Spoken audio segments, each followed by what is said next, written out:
dianggap ini adalah PSN, sehingga rakyat mau tidak mau harus melepaskan tanahnya kepada pengusaha. Itu adalah penipuan yang luar biasa, sehingga jual beli di antara mereka itu batal secara hukum. Masyarakat harus bangkit, rakyat harus bangkit. Titik awal kita memulai gerakan perlawanan rakyat kepada rezim pro-oligarki hitam yang telah melakukan kejahatan-kejahatan yang masuk kategori sebagai state corporate crimes. Kezoliman yang sudah menjadi penderitaan rakyat, sudah banyak yang sengsara dan yang dimiskinkan.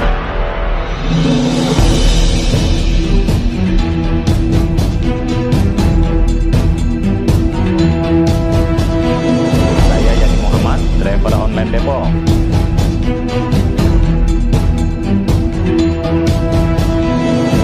Bismillahirrahmanirrahim. Assalamualaikum warahmatullahi wabarakatuh. Waalaikumsalam warahmatullahi wabarakatuh. Alhamdulillah wassalatu wassalamu ala Rasulillah wa ala alihi wa sahbihi wa mawalah. Wala haula wala quwata illa billah, amma ba'du. Saya sudah cukup lama menyaksikan, mendengar informasi dan juga menghimpun informasi-informasi dan juga mendapatkan berbagai macam penindasan dan juga perampasan tanah warga.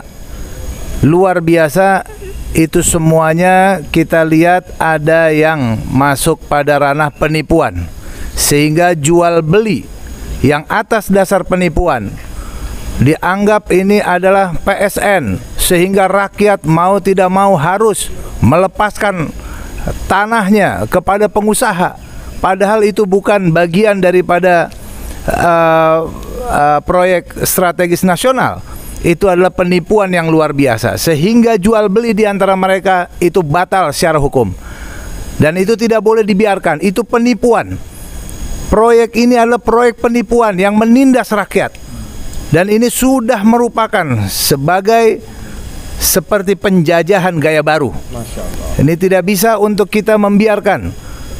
Masyarakat harus bangkit, rakyat harus bangkit. Kalau sekarang udah ada seperti ini di depan ibu kota negara kita, Jakarta, ya, sudah ada di Jakarta, yang di sini merupakan nggak jauh ya, adanya PIK 2 ini tetanggaan dari Jakarta. Maka bagaimana di wilayah-wilayah yang lain?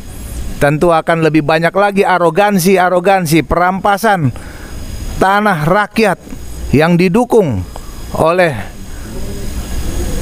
oknum-oknum aparat ataupun juga rezim yang arogan, sehingga menindas rakyatnya sendiri demi kepentingan pengusaha, demi kepentingan oligarki. Oleh karena itu, mari bersama-sama kami para tokoh akan bersama-sama mendeklarasikan di Desa Kohot.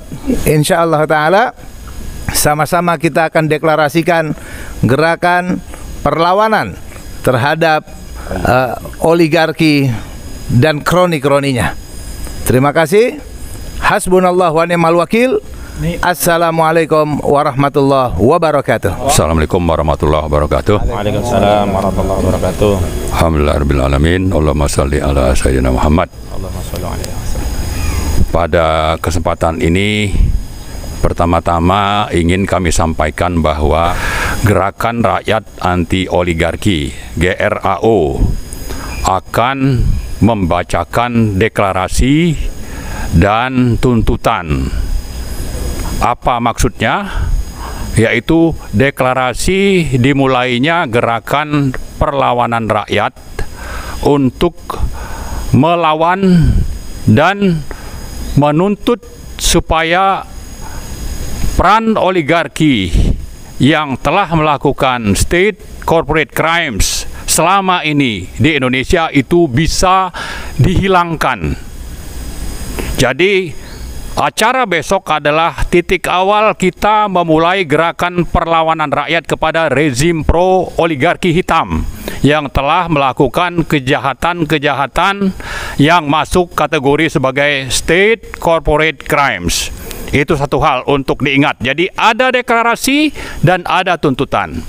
Kemudian yang kedua, kenapa kita bilang kejahatan ini adalah kejahatan kriminal, state corporate crimes? Karena kejahatan ini adalah kejahatan sistemik yang dilakukan oleh penyelenggara negara, bekerja sama dengan pengusaha konglomerat hitam, oligarki hitam, yang sudah tidak mungkin kita harapkan kejahatan ini bisa dituntaskan, baik itu melalui legislatif DPR maupun melalui penegak hukum. Kenapa? Karena oligarki ini ya menguasai semuanya. Sehingga kalau kita diam, kita pun bisa menjadi korban. Saat ini menjadi korban dari kejahatan ini adalah rakyat yang ada di PIK 2 misalnya, di Rempang. Nanti akan menyusul di Surabaya atau di IKN dan seterusnya dan seterusnya. Dan sebetulnya kita punya daftar lebih dari 10 daerah, termasuk di Sumut, di Sumatera Selatan misalnya, sudah mengalami kejahatan ini. Dan kejahatan ini adalah kejahatan tingkat tinggi, sehingga pelaku utamanya itu salah satunya adalah Joko Widodo, masuk kategori sebagai pemimpin terkorup. Bukan kita yang menilai, tapi lembaga asing yang sebetulnya tidak punya kepentingan untuk apakah ini orang harus ditangkap atau tidak, tapi mengungkap fakta bahwa kejahatan ini punya bukti. Kalau dikatakan adalah state corporate crimes, maka kejahatan korupsi itu dimulai dari membuat kebijakan, menerbitkan peraturan, sambil mempraktekkan hal-hal yang melanggar hukum, konstitusi, dan prinsip-prinsip moral. Kalau memang perlu seseorang, pimpinan partai, anggota DPR harus disandra, maka Joko Widodo itu melakukannya.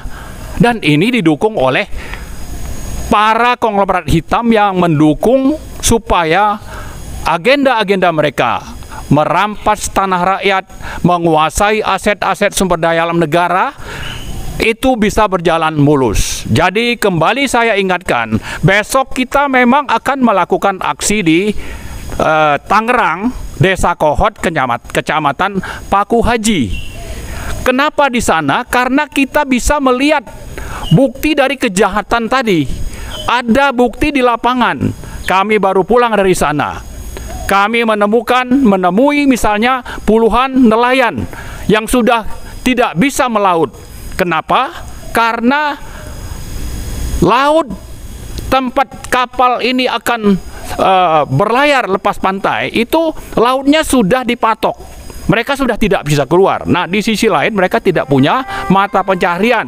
Lalu mereka juga tanahnya, sertifikat tanahnya itu dirampas tanpa jelas kapan akan diberi ganti rugi. Dan kalaupun diganti rugi itu harganya sangat murah. Jadi dengan fakta-fakta seperti ini, sebetulnya bahwa kezoliman oleh rezim terhadap negara, terhadap aset negara, terhadap rakyat itu sudah sangat nyata, sudah faktual, dan kita punya bukti-bukti yang bisa dibuka di depan pengadilan hukum. Yang jadi masalah adalah pengadilan itu mungkin tidak akan pernah terjadi sepanjang rezim oligarki pelaku state corporate crime ini masih berkuasa. Nah, terakhir sekali, kenapa saya bilang masih berkuasa? Ini akan bisa kita sampaikan seperti itu jika Presiden Prabowo melanjutkan kebijakan Presiden Jokowi yang sebelumnya. Nah, masih ada kesempatan bagi Prabowo untuk mengoreksi, untuk bagaimana memperhatikan kezoliman yang sudah menjadi penderitaan rakyat. Sudah banyak yang sengsara dan yang dimiskinkan. Apakah Anda hanya omon-omon saja atau Anda berbuat untuk rakyat dan untuk negara?